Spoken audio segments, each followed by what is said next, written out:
कस्तो थकाइ लाग्छ। पानी सानी केही पाएको छैन। हामी चाहिँ गेलामा थियौँ, गेलाको डाँडामा थियौँ हामी चाहिँ। तपाईँलाई भ्यू देखाउँछु मैले चाहिँ एकछिनमै केही समयपछि।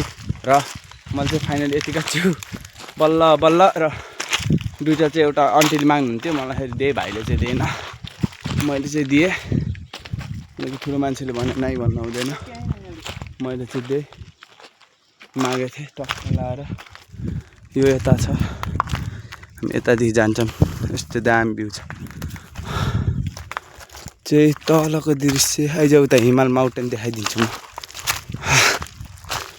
टक्क लाएर तल यस्तो भिड पाएको छ। यता जङ्गलै भरि आगो लगाइदिएर चाहिँ बिग्रेछ जङ्गलहरू। आगो लगाउने काम चाहिँ नगर्दा हुन्छ भन्छु मैले चाहिँ। त्यही पनि के गनाइरहेको छ यस्तो। हेर्नुहोस् यस्तो बाटो छ। ए उकालो लाम उकालोले हाम्रो पसिना पेल्दियो। हरिर पानी पसिना चाहिँ हाम्रो हरिर थकान हान्दियो।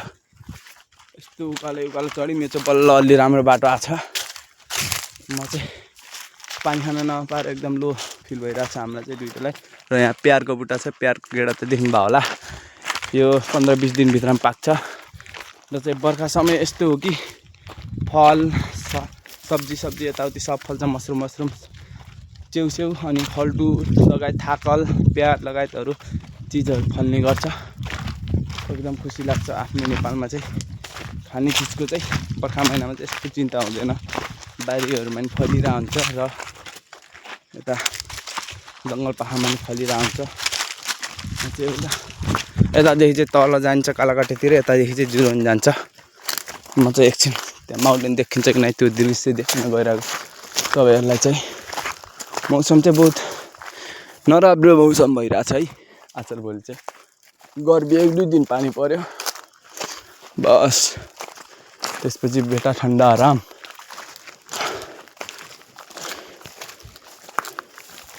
ओहो मौसम यस्तो छ, कहाँ देखिला माउन्टेन। हत मौसम यस्तो छ देखिन्न होला माउन्टेन। र ऊ त्यो अन्तिम डाँडा हेर, ऊ त्यो छ नि शिवगढीदेखि देखिने डाँडा। अन्तिम डाँडा त्यो हो कि पाहाडको डब्लु गरेको छ नि त्यो डाँडा शिवगढीदेखिको देखिने। अब तल हामी कालखरी साइड।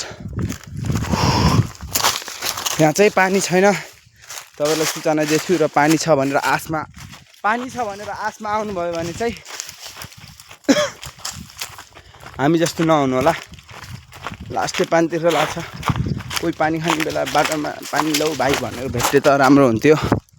आज शनिबार पनि परेछ, चान्स चाहिँ छ, क्रिएट छ चान्स पानी खाने। यति अङ्कल आन्टी कोही आउनुभएको छ भने चाहिँ हो। हरिर थकाइ लाग्छ यस्तो पानीतिर लाग्छ है हामीलाई चाहिँ। भालुखोलादेखि आयौँ, ठाडै उकालो चढिसक्यौँ हामी चाहिँ। र गेलाको जो बाटोदेखि तल झर्दैछौँ हामी चाहिँ आफ्नो। यस्तो बाटो छ हेर्नु, हरिर छ बाटो चाहिँ। च्याउ हेर्नु, यति च्याउकोलाई यत्रो 3-4 किलोमिटर लाम हिँडाइ त्यसलाई हिँडाइ आयौँ हामी चाहिँ। लाम हिँड्यौँ है यति च्याउकोलाई। च्याउ चाहिँ आज महिनामा चाहिँ हल्का पानी पर्थ्यो, त्यही भएर फल्यो। अहिले त होइन च्याउ फल्ने सिजन, वास्तवमा भने फलिरहेछ। च्याउ फल्ने सिजन अहिले त होइन, फलिरहेछ। चराको आवाज सुन्न सकिन्छ यहाँ चाहिँ। रक्क लाएर लाम भइएछ त्यो लाम। यत्रो डह्रो हिँड्न परेछ भाइ चाहिँ हामी। चुप के छ त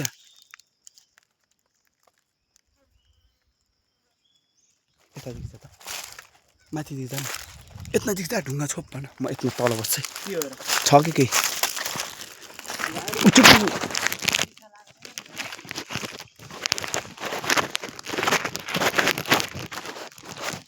उसलाई चाहिँ म केही देखाउन गइरहेको छु दृश्य। एकछिन रोक।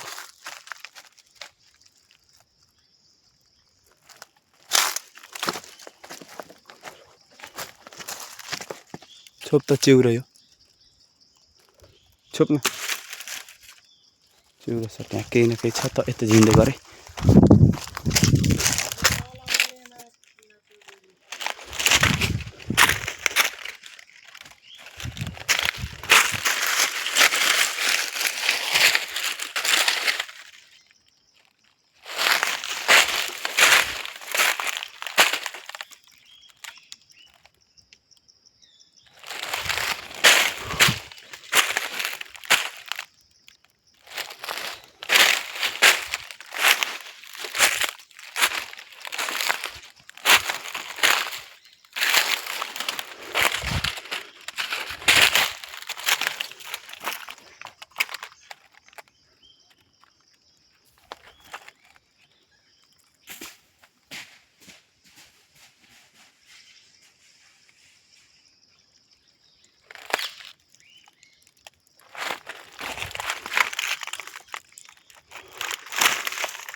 यहाँ चाहिँ के छ गाइस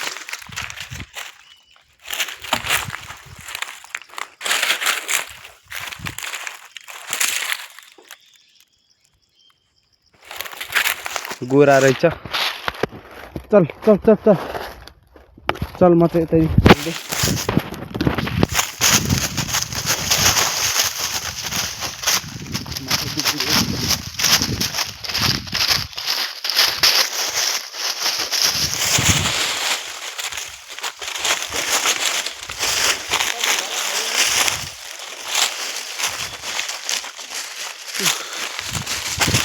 चल्दै लाग्छ है गाइस हाम्रो चाहिँ अलि